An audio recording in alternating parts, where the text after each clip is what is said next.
प्रेम आज बहुत खुश था। विशाखा से मिलने के लिए वह पुणे आया था। दोनों होटल के पास ही एक आइसक्रीम पार्लर पर मिले। मैं लेट हो गई क्या? विशाखा ने पूछा। नहीं, मैं ही जल्दी आ गया था, प्रेम ने बोला। तुमसे एक बात पूछूं क्या? विशाखा ने कहा। जो कुछ पूछना है अभी पूछ लो, शादी के बाद कोई उलझन नहीं होनी चाहिए, प्रेम ने कहा। तुमने केमिस्ट्री से एमएससी की है, फिर भी गांव में क्यों रहते हो? पुणे में कोई नौकरी या कंपटीशन का एग्जाम क्यों नहीं देते हो? 200 एकड़ खेती है हमारी। इसके अलावा मैं यादव खानदान का इकलौता वारिस हूँ। मेरे अलावा कोई खेती संभालने वाला नहीं है। नौकरी से जो तनख्वाह मिलेगी उससे ज़्यादा तो मैं अपनी खेती से कमा सकता हूँ। फिर क्या ज़रूरत है नौकरी करने की? प्रेम के जवाब से विशाखा समझ गई कि यह लड़का कभी अपना गांव छोड़कर शहर नहीं आएगा। शादी का दिन आने तक प्रेम और विशाखा एक दूसरे की पसंद नापसंद, इच्छा, हनीमून की जगह वगैरह सब पर बातें करते रहे। शादी के दिन दूल्हे की बारात घर के सामने मंडप के पास आकर खड़ी हो गई, लेकिन दूल्हे की पूजा आरती के लिए दुल्हन की तरफ से कोई नहीं आया, क्योंकि दुल्हन एक चिट्ठी लिखकर घर से भाग गई थी। पिताजी, मैं बहुत बड़ी गलती कर रही हूँ, लेकिन शादी के बाद जिंदगी भर एडजस्ट करने के लिए मेरा मन तैयार नहीं है। माँ के जैसे सिर्फ चूल्हा चौका संभालना मुझसे नहीं होगा। आपने जो रिश्ता मेरे लिए ढूंढा है वहाँ किसी चीज़ की कमी नहीं है।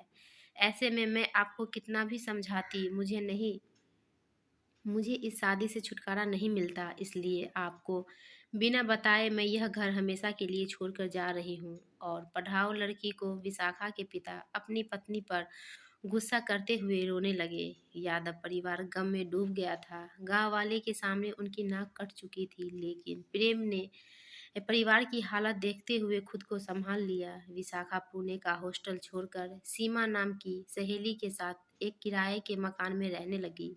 उसकी एक कंपनी में नौकरी भी लग गई। सीमा शराब पीती थी, पार्टी वगैरह में जाती थी, लेकिन उसके साथ रहने के अलावा विशाखा के पास कोई और चारा नहीं था।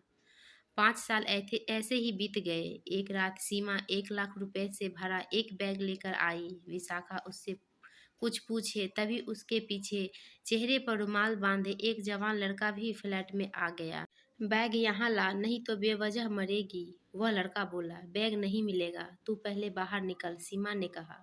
उस लड़के ने अगले ही पल में सीमा के पेट में चाकू घोंप दिया और बैग लेकर फरार हो गया। विशाखा को कुछ समझ नहीं आ रहा था और उसने तुरंत सीमा के पेट से चाकू निकाला और रिक्शा लेने के लिए नीचे की तरफ भागी। एक रिक्शे वाले को लेकर वह फ्लैट में आई, लेकिन रिक्शे वाले वहां से चिल्लाता हुआ भाग गया। विशाखा जब तक सीमा के पास गई तब तक उसकी सांसें थम चुकी थी। तभी चौकीदार फ्लैट में आ गया। पुलिस स्टेशन में फोन किया था। विशाखा बिल्कुल निराश हो चुकी थी। सीमा का यह मामला उसे बहुत महंगा पड़ने वाला था। इस बात को वह समझ चुकी थी। रो रो कर उसकी आंखें लाल हो चुकी थी। पुलिस पूरे फ्लैट को छान रही थी। सीमा की लाश पोस्टमार्टम के लिए भेज दी गई। दूसरे दिन सुबह विशाखा को पुलिस स्टेशन में पूछताछ के लिए बुलाया गया। सवेरे 8 बजे से ही विशाखा पुलिस स्टेशन में जाकर बैठ गई। वो सोच रही थी कि यह सारा मामला कब खत्म होगा। सर अभी तक नहीं आए हैं, वे 9 बजे तक आएंगे, तब तक तुम केबिन में जाकर बैठो, हवलदार ने कहा। केबिन में जाते ही विशाखा ने टेबल पर प्रेम यादव की नेम प्लेट देखी और उसकी आंख से टप टप आंसू गिरने लगे। तभी प्रेम ने केबिन में प्रवेश किया। उसे देखते ही विशाखा खड़ी हो गई। सीमा मर्डर केस, चाकू पर तुम्हारी ही उंगलियों के निशान है। हाल में भी सब जगह तुम्हारे हाथों के निशान है। खून तुमने किया है, लेकिन खून के पीछे की वजह समझ नहीं आ रही है।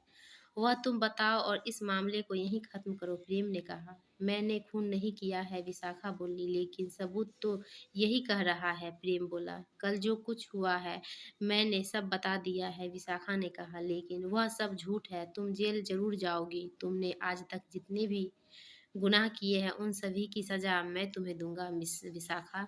देखिए, चुप, एकदम चुप। मोहन, गाड़ी निकालो, विधायक ने बुलाया है हमें। मैडम, हर सुबह यहाँ पूछताछ के लिए तुम्हें आना होगा, समझ गई न? विशाखा को कुछ समझ नहीं आ रहा था। शाम को वह वापस पुलिस स्टेशन के बाहर प्रेम की राह देखने लगी। रात के 8 बजे प्रेम आया। विशाखा उसके सामने आकर खड़ी हो गई। मुझे तुमसे बात करनी है, बोलो।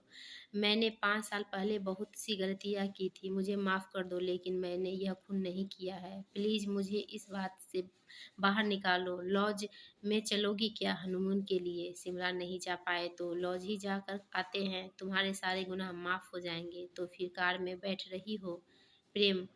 विशाखा आगे कुछ कह पाती उससे पहले ही वहां से प्रेम निकल गया। दूसरे दिन विशाखा फिर से प्रेम के केबिन में आकर बैठी गई। तुम क्या काम करती हो? एक प्राइवेट कंपनी में हूँ। शादी हो गई तुम्हारी? ओह सॉरी, रोहित बॉयफ्रेंड है तुम्हारा? बिना शादी किए ही आजकल लड़के लड़कियां सब कुछ कर रहे हैं ना। रोहित मेरा नहीं, सीमा का दोस्त था। दो लड़कियों का एक ही दोस्त हो सकता है। मैंने अब तक रोहित नाम के किसी शख्स को नहीं देखा है। कमाल की बात है, तुमने रोहित को नहीं देखा है? वॉचमैन ने रुमाल से मुंह बांधे हुए नौजवान को नहीं देखा? पैसों से भरे बैग को भी तुम्हारे सिवा किसी ने नहीं देखा? बाकी की बातें कल होगी, तुम निकलो।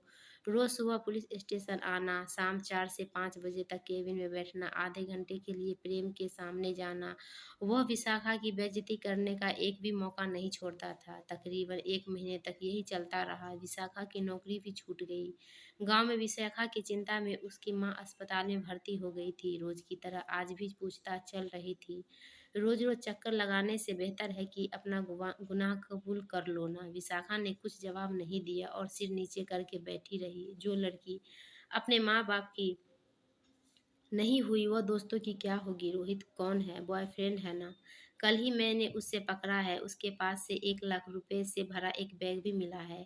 प्रेम विशाखा की कुर्सी के पास टेबल पर बैठकर बोलने लगा, लेकिन फिर भी विशाखा ने कुछ नहीं कहा। उसे जेल जाना होगा।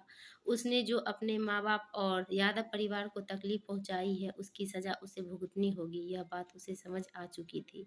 तभी लड़की ने के पिता ने केबिन में प्रवेश किया और दोनों हाथ जोड़कर प्रेम के पैरों में गिर पड़े। साहब, मेरी पत्नी बहुत बीमार है, हमारी बच्ची से गलती हुई, उसकी तरफ से मैं आपसे माफ़ी मांगता हूँ। मेरी पत्नी की जान की खातिर खून के इस केस से इसे बाहर निकालें। मैं आपसे विनती करता हूँ, सब ठीक हो जाएगा, आप घर जाइए, प्रेम ने कहा। विशाखा पीठ पीछे सब सुन रही थी। अपने पिता से नज़र मिलाने की हिम्मत नहीं थी उसमें, लेकिन उसने बाहर निकलते ही विशाखा टेबल पर सिर रखकर जोर जोर से रोने लगी।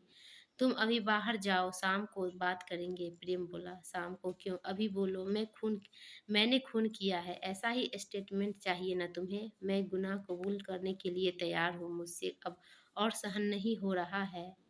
यह खेल अब बंद करो। तुमसे शादी करने का मतलब केवल यादव परिवार की शोभा बनना था। पति के इशारे पर चलना मेरे बस की बात नहीं है। मेरी शिक्षा, मेरी मेहनत, सब कुछ तुम्हारे घर बर्बाद हो जाती, और यह बात पिताजी को बताकर भी कोई फायदा नहीं था। तो मैं क्या करती? विशाखा रो रो कर कह रही थी और गुस्से में बोल रही थी। बोलना चाहिए था तुम्हें, मैं उन्हें समझाता। तुम्हारी बात मानकर पिताजी मुझे पुणे आने देते क्या? पहले से ही वे लड़कियों की पढ़ाई के विरोध में थे। माँ ने लड़ाई झगड़ा करके मुझे पुणे भेजा था। मेरे पास कोई रास्ता नहीं था, इसलिए मुझे मंडप छोड़कर भागना पड़ा। और मेरा क्या? मेरे साथ 2 महीने घूमी, मेरी भावनाओं के साथ खिलवाड़ किया, उसका क्या? मेरे माता पिता का इसमें क्या कसूर था? मुझे लगा कि तुम्हें फ़ोन करूं, लेकिन हिम्मत नहीं हुई। तुम्हें जो करना था तुमने किया, अब मुझे जो करना है वह मैं करूँगा। तुम बाहर निकलो। विशाखा वहाँ से सीधी अपने गाँव चली गई। माँ से मिली। मेरी बेटी, यह कैसी सज़ा मिल रही है तुझे? मेरे हाथ से खून नहीं हो तेरे हाथ से खून नहीं हो सकता है। अब कैसे बाहर निकलेगी? मैंने आपके साथ जो छल किया उसकी सज़ा मुझे भुगतनी होगी। माँ, कुछ नहीं होगा, आपकी बेटी को केस सुलझ गया है। रोहित नाम के आदमी ने अपना गुनाह कबूल कर लिया है। वह सीमा का प्रेमी था। दोनों के बीच पैसों को लेकर झगड़ा था, जिसके चलते उसका खून हुआ। आपकी बेटी बेकसूर है। अब जल्द से जल्द ठीक हो जाइए और अस्पताल से घर आइए। प्रेम यह बात कहकर वहाँ से निकल गया। विशाखा को अपने कानों पर यकीन नहीं हो रहा था। सर, मैं आपका यह उपकार कैसे चुकाऊं? शादी कर लो मुझसे। क्या मजाक कर रही हो? मेरा 1 साल का बेटा है। मिस विशाखा,